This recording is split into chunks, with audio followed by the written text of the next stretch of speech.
अस्सलाम वालेकुम। आज की इस वीडियो में मैं आपको एसएसटी क्लास 6 का फर्स्ट चैप्टर वो समझाऊंगी। तो देखें कि किस तरह से हमने इसको रेडी करना है। सबसे पहले बनाना होता है टाइटल पेज। तो यूनिट 1 लिख लिया, ये इसका मैंने बना लिया टाइटल पेज। तो टाइटल पेज में लिखा structure of earth and types of rocks. ठीक है, तो ये जो है ना, ये सारा का सारा इसका नेम है। तो हमने क्या करना है, डिफरेंट कलर्स लेके या आप किसी तरीके से भी इसका प्यारा सा टाइटल पेज बना सकते हैं। इस तरह से बनाएंगे टाइटल पेज और ऊपर साथ में लिख देंगे कि ये यूनिट कौन सा है, ये यूनिट 1 है। तो ये इसकी नेम जो है ना पूरा चैप्टर का, उसका एक एक वर्ड जो है ना वो हमने यहाँ पे लिख लिया है। तो ये हमारे पास हो गया है एक लवली किस्म का टाइटल पेज चैप्टर फर्स्ट का। तो अभी हम देखेंगे कि हम यूनिट फर्स्ट जो है इसमें कौन कौन सी चीज़ें जो है ना वो डिस्कस करेंगे। तो सबसे पहले जो मेन आइटम आता है ना वो है शॉर्ट क्वेश्चंस का। तो सबसे पहले जो शॉर्ट क्वेश्चन होगा वो है what is meaning of Jio and graphy. तो जियो का मीनिंग क्या है और ग्राफी का मीनिंग क्या है। तो जियोग्राफी जो है ना वो ओवरऑल पूरा वर्ड है जो कम्बिनेशन है टू वर्ड्स का, एक जियो और एक ग्राफी का। तो अब जियो का मतलब क्या होता है, अर्थ, और ग्राफी का मतलब होता है डिस्क्रिप्शन। तो जियोग्राफी का मतलब क्या होगा कि डिस्क्रिप्शन ऑफ अर्थ। तो उसके बाद आपने क्या करना है कि जो नेक्स्ट क्वेश्चन है उसमें इसकी पूरी डेफिनेशन दे सकते हैं। वहाँ पे जस्ट था ना कि वर्ड्स का मीनिंग बता दें, जियो एंड ग्राफी। ठीक है, geo mean earth and graphy mean description. अब जो सेकंड है उसमें क्या लिखना है, जियोग्राफी को डेफिनेशन बतानी है उसकी। तो हम कहेंगे द स्टडी ऑफ। हमने पूरी का पूरा जो मुताला करना है, जो स्टडी करनी है सराउंडिंग की। ठीक है, उसमें जितनी भी फिजिकल चीज़ें हैं और ह्यूमन का जितना भी इन्वायरमेंट है उस पूरे को हम क्या कहते हैं, ये उसकी जियोग्राफी है। और जितनी भी अर्थ है, अर्थ के अबाउट जितनी भी स्टडी होती है उसका हम क्या कहते हैं, वो जियोग्राफी है। मतलब ये कि हमारे पास अगर इस तरह से ये पूरी अर्थ है तो उस पूरी अर्थ के ऊपर जितनी भी चीज़ें हैं, चाहे वो लिविंग है, नॉन लिविंग है, या उस अर्थ के अंदर जो कुछ भी है या उसके स्ट्रक्चर में जो कुछ भी है, वो सारा का सारा क्या होता है, वो जियोग्राफी होता है। होपफुली आपको ये दो शॉर्ट क्वेश्चन फर्स्ट चैप्टर के समझ आ गए होंगे। अभी हम देखेंगे माइंड मैप। तो देखेंगे फर्स्ट चैप्टर का जो माइंड मैप है वो कुछ इस तरह से आप बना सकते हो इजीली अपनी मॉडल कॉपी पे, और बच्चों को बनवा सकते हैं। तो सबसे पहले जो है ना यहाँ पे लिखेंगे स्ट्रक्चर ऑफ अर्थ, कि अर्थ का जो स्ट्रक्चर है ना वो किस टाइप का है। तो सबसे पहले हमारे पास क्या आती है, क्रस्ट।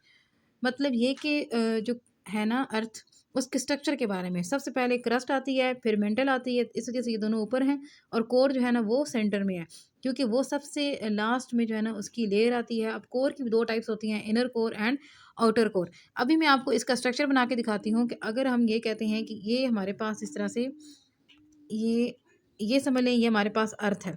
ठीक है, तो ये अर्थ की जो है ना ये लेयर होगी, सिंगल लेयर, इसको हम क्या कहेंगे, ये उसकी क्या है, क्रस्ट है।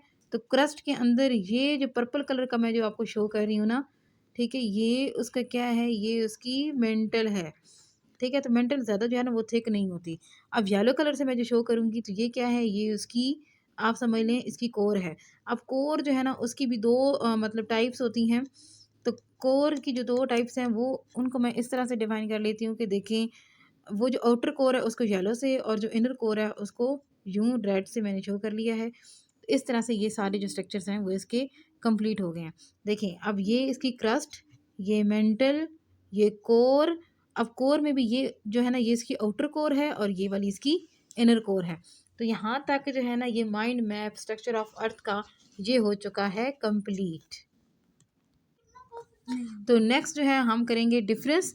तो डिफरेंस हमने चेक कर लेना है क्रस्ट एंड कोर के सेंटर में, कि इन दोनों में क्या डिफरेंस है। देखिए, जो क्रस्ट होती है वो आउटर मोस्ट लेयर होती है, इस वजह से हम उसको क्रस्ट कहते हैं। और जो सबसे इनर मोस्ट लेयर होती है ना उसको हम कहते हैं कोर। फिर हमने डिफरेंस देखना है कॉन्टिनेंटल क्रस्ट में और ओशियंटिक क्रस्ट में। कॉन्टिनेंटल क्रस्ट जो होती है ना वो कॉन्टिनेंट के ऊपर होती है, लेकिन जो ओशियंटिक होती है वो समंदर के नीचे होती है। पहले हम इसको पढ़ लेते हैं एक दफ़ा, उसके बाद मैं आपको समझा देती हूँ। देखें, यहाँ पे क्या होगा, जितने भी लैंड मैसेज हैं उनके ऊपर जो क्रस्ट जो है ना उसको हम क्या कहते हैं, कॉन्टिनेंटल क्रस्ट। और इसकी जो डेप्थ होती है वो 40 किलोमीटर होती है। और एक वो वाली क्रस्ट होती है जो हमें इनविजिबल होती है, जिसको हम अपनी आंखों से देख नहीं सकते। ठीक है, क्यों उसको ना देखने की वजह यह है कि वो ओशियंटिक के अंदर होती है, समुद्रों के अंदर होती है।